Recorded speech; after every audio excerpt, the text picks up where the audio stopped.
Welcome back mga kababayan sa aking YouTube channel. At ngayon ay maglalakad-lakad naman tayo, nakakainip sa bahay. At may kababayan nga natin na nagtanong kung pwede daw ba magtrabaho ang mga babae dito sa South Korea.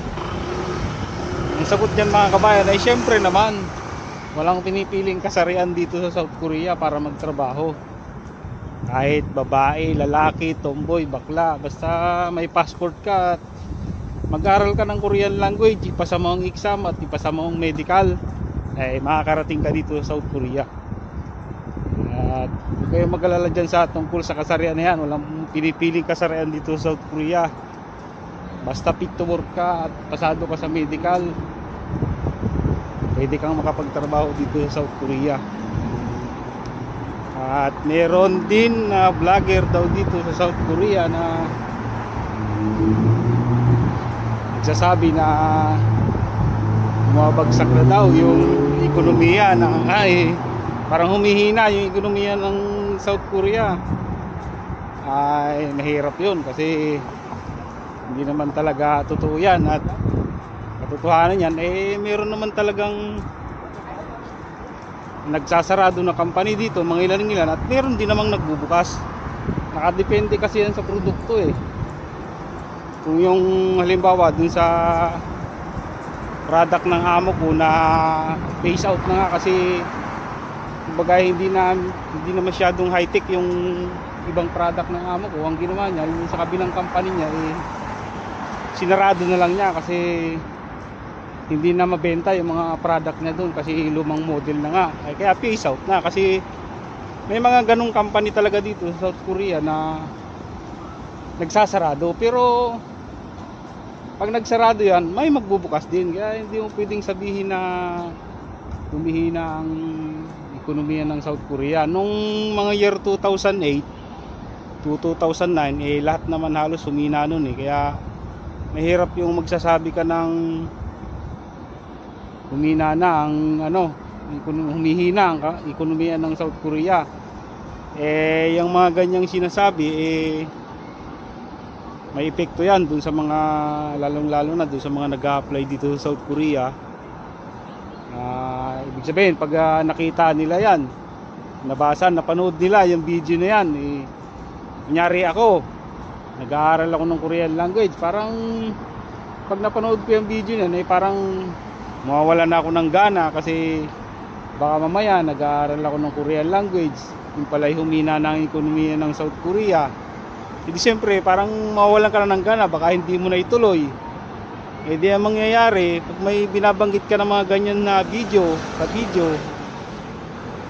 imbis na nakatulong ka, baka makaperwisyo ka pa. Kasi hindi naman talaga totoo na humihina ang ekonomiya ng South Korea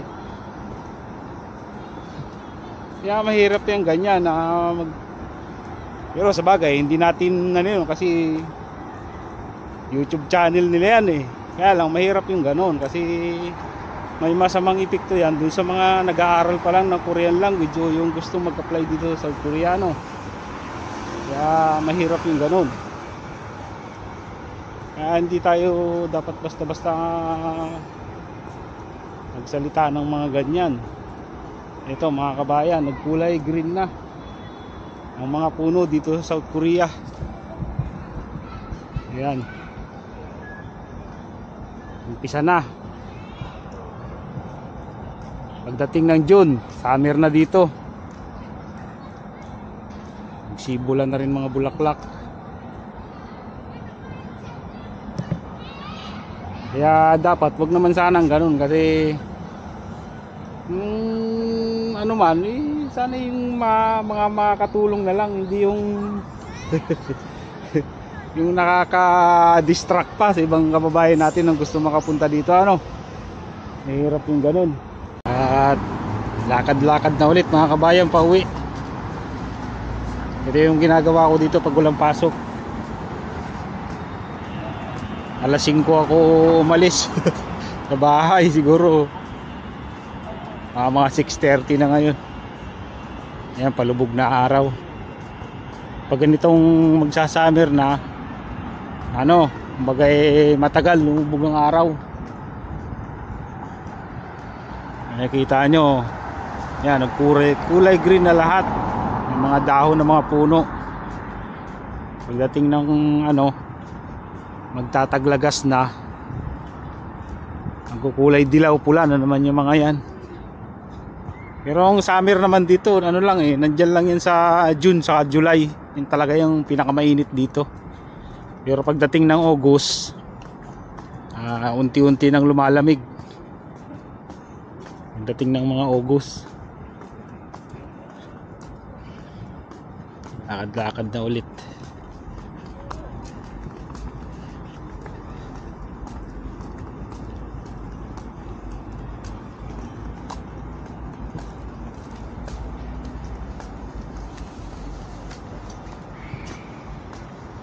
At kagandahan dito sa South Korea, hanggat hindi na green yung ilaw ng trapiko dito, kahit walang tao na tumatawid dyan, hindi talaga umaabante ang mga sasakyan na yan. At malapit na nga mga kabayan ang Lantern Festival dito sa Seoul, kaya makikita nyo mayroong mga ganyan na Buddhist temple to. Nandito tayo sa ibaba ng Buddhist temple daw yan. Ayan. Baka mapuntahan ko rin yung Lantern Festival sa sa Seoul.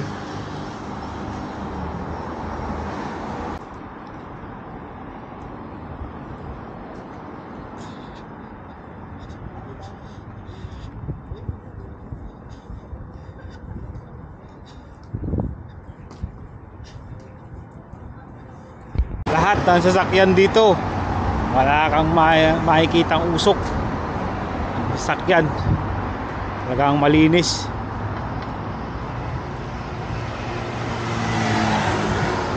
At saka kahit maaga pa, bukas na yung mga ilaw-ilaw nila sa mga signboard nila. At dito, napakalapit ko lang sa Seoul Immigration. Ayan lapit lang namin sa immigration. Dito kami nire-renew ng kontrata sa immigration na to. Dito, diyan kami pumapasok. Seoul Immigration Office. Yan. Mukdong.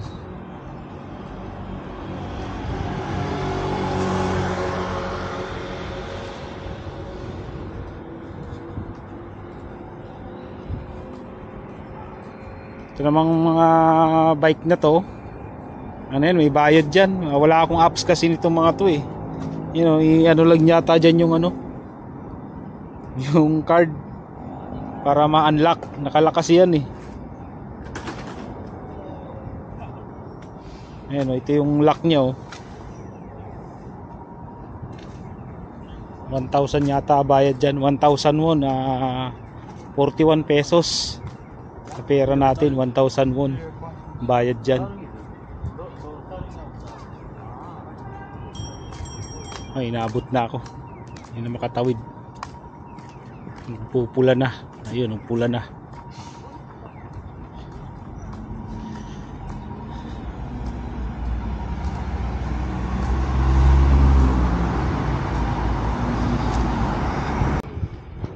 Yan mga kabayan huwag kayong basta-basta maniniwala dun sa mga nababalitaan nyo na humihina ang ekonomiya ng South Korea. Maniniwala pa ako kung sinabi nilang bumababa ang birth rate yung mga pinapanganak dito sa South Korea, kasi nga yun talaga yung totoo. Kumukunti nga yung pinapanganak dito sa South Korea at bumababa yung populasyon nila. Pero may magandang epekto yun sa mga ibang lahi na gustong magtrabaho dito, kasi pag bumaba ang populasyon nila, syempre maraming foreign worker ang kukuhanin sa ibang bansa katulad sa Pilipinas. Madadagdagan yung mga kota kasi nga kukunti ng tao dito sa South Korea. Kaya may magandang epekto yun. Yan lang muna sa ngayon mga kabayan. Maraming salamat sa panonood. At magkita-kita ulit tayo sa susunod ko na upload ng video. Salamat sa panonood. See you in my next video. Pauwi na ako.